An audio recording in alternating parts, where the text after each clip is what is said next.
Are they trying to control you, or is it a boundary? I'm a therapist. I've worked with hundreds of clients all over the world for the last 10 years. I've seen a lot of cases. I've seen a lot of mad behavior like you wouldn't believe. And this is a question that comes up every now and again around what a boundary actually is and when is it being misused? When is it suddenly becoming something unhealthy, something manipulative, and when is somebody using it to coerce or control?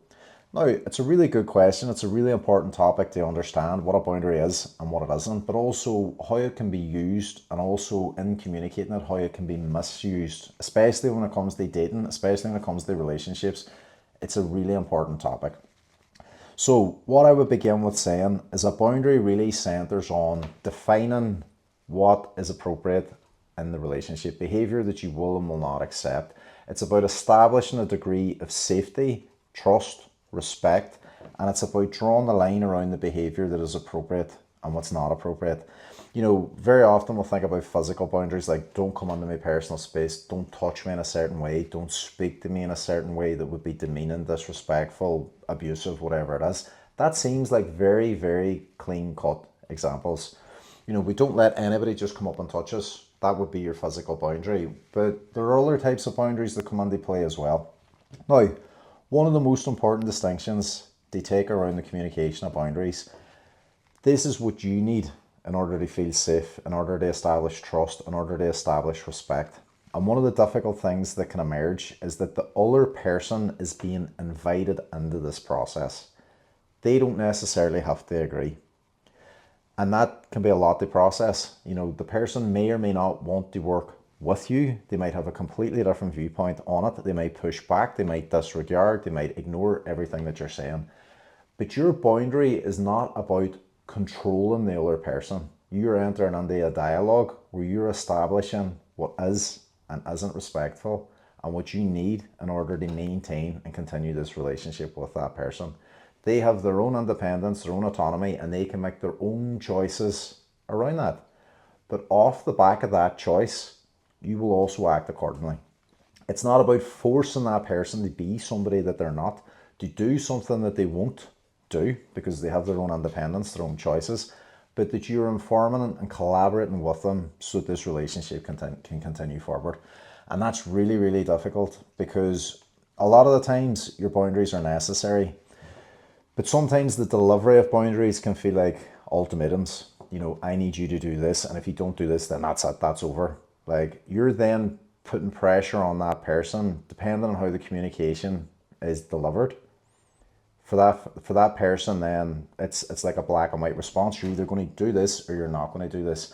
A lot of it is about centering what you need in order to feel safe, in order to establish trust, in order to establish respect. Now, control, when we are communicating boundaries from a place of I need you to change certain things, it's an invitation. It's not that because I have this boundary, you have to now completely shift what you want, your needs, and your part in this relationship to keep me comfortable. I could communicate, look, there's been certain things that have happened in the past.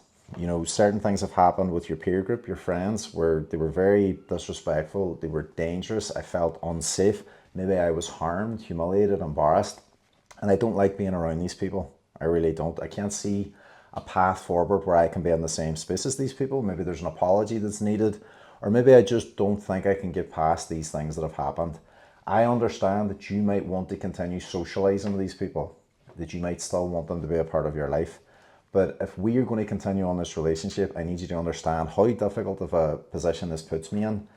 And I don't know that I can continue to support you or continue to be with you if you've got these people in your life because of all this other stuff that was discussed. Now, you're inviting that person into the dialogue because they can now make choices. They can start to communicate, they can start to find compromise, they can start to lean in and try and understand what can change, what needs to change, what might not change. And also they could turn around and be like, look, I understand, but this is the path that I'm going to take, and I can understand that you're going to change around that. If you are operating on this place of, look, it's either your friends or it's me, that that can arrive in the lens of a deal breaker, where it's like, look, okay, you want to continue on that relationship with these people. You know, we've considered X, Y, and Z. We've talked about these issues that are here, how it's made me feel, how it's impacted on me, and the level of safety and trust that I need from a partnership, from this relationship, in order to carry forward. I can't stay in this dynamic. I can't stay in it anymore, so I'm going to have to leave as a result of this choice. And I've communicated this to you, I've brought you into the mix, but this is a deal breaker for me. It would be no different if we were talking around anger and not feeling safe. If a person's not in control of their anger, if they lash out, if they're shouting and roaring, they've become intimidating, and you're like, look, I don't feel safe. If you're not prepared to go to anger management, if you're not prepared to seek help, I can't stay in a container like this, because it's ultimately affecting me. I don't feel safe. It's impacting on my confidence. I want this relationship to work, but I also need you to work with me in order for this to continue. And if you aren't willing to do this, I have to take myself out of the situation. This is not me just giving you an ultimatum, sort your anger out or I'm leaving. I am discussing that I am really, really overwhelmed. I don't feel safe. I grew up dealing with anger issues from other people. This is a non-negotiable for me and my relationships. If you're prepared to work with me, brilliant. If you're not, I have to take myself out of the situation. This could also be in communication. Look, I can see that you're really overwhelmed. I can see that you're super frustrated. I can't engage when people are active at it like this. I need to leave this situation. It's not me shutting down, shutting you out. I'm going to come back to this conversation when things are calm. And that's you communicating your part within the boundary, what you need, what you're prepared to do in those moments. And you're also inviting them in that space to be able to understand that. You're not saying, look, if you can't control your temper, if you can't like wind your neck in, if you can't like calm down, then I'm leaving and it's over. Because then we are positioning in a different way. That person might feel more inclined to be reactive. They mightn't feel heard. They mightn't feel understood. They mightn't feel as responsive or open to it in those moments. And look, there's a lot of nuance that can go into these conversations. Like, say for example, you have a major boundary around honesty, and you've caught this person out lying time and time and time again. And you're like, look, I need to have transparency from my partner. I need to know where I stand. And all these times where lies have emerged, it's made me feel more disconnected, less secure, less like I can trust you. And if any more lies happen, I'm going to have to reevaluate whether or not I can continue with this relationship. So you're informing the person, you're also taking ownership of what's yours. You're inviting them into this space and letting them be able to make their own informed decisions around whether or not they're going to stop lying, they're going to seek help, or if they can meet you from a place of respect in order to continue the friendship, the relationship, whatever it is. There's this thing around, obviously, the tone, your communication, your verbal, your non-verbal, your body language, but also we're bringing them into the process. They have choice. So it's not just a case of this is my boundary and whatever. Like, there's sometimes a theme where people can get really frustrated, especially in dating, or especially when one person is engaged in a therapeutic process where it's like the boundary is now a wall, it's a standard, there's no conversation around it, and it's either my way or the no way.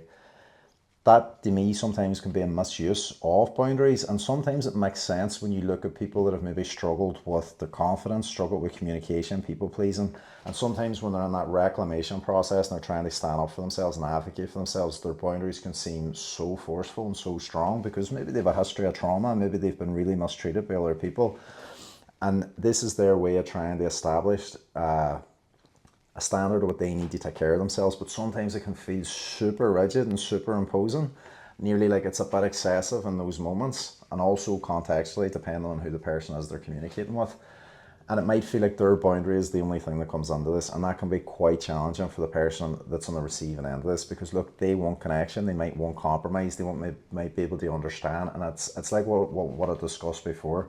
When the safety, the trust, the respect and the consistency is there, the person learns to be able to relax and ease on the boundaries. There's a big difference between needing it from a place of safety and when it's becoming about coercion and it's about control, and you're trying to influence and modify another person's behavior, how they're showing up in life, how they're showing up in different spaces. You could even be stopping them from seeing their friends, their family. Like, you can see that this is being misused in certain ways. You know, if somebody is like, this is my boundary, and they're shutting down conversations, they're not engaging, they're using silent treatment, and it's being used, I suppose the best way to look at it, it's being used in a way that stops them from taking any responsibility, stops them from taking any accountability. It stifles conversation, it stifles growth. They don't want to enter into any form of communication whatsoever. Now, the nuance within this is if you've got somebody that's open and willing and they're engaging with you and you're seeing that this is the behavior that you're receiving when they're communicating the boundary, that is when you could start to look at it and go, this is maybe starting to veer into controlling territory. It doesn't feel safe, I don't feel heard, I don't feel understood, because it has to be reciprocal. Both people have to feel heard, understood, that it's safe, that their opinion is respected, and that there is that sense of collaboration within this. And I thought that was a really, really good question, is when is a boundary, and when is it being used to control? Underpinning this is safety, underpinning this is respect, and also you're taking ownership of what's yours, and you're also informing them of what that's going to look like going forward. And just to finish, a healthy boundary is really about how it helps you feel safe, how it protects you, and it's not about punishing the other person. And that's such an important distinction to put into the mix. It helps both people feel safe. It's not about punishing, it is about protection, and it's also not about one person feeling that what they need, and it's about them having a massive sense of power and control. It's not about that at all. So I just wanted to finish on that. One other thing is that I've created a hypnosis bundle. This is going to help anybody that's moving through any kind of transition outside the other end of a relationship, whether you're reconnecting back to yourself, you're moving through the grief, the loss, the pain of a relationship. If you have a dynamic with somebody that you're really struggling, integrating some of the emotion, the pain, the hurt, the loss, there's some closure, some loops that need to be closed around that. If you want to rebuild your confidence, if you want to shift some internal stuff in a very short period of time, this hypnosis bundle is for you. And you can get that in the link below.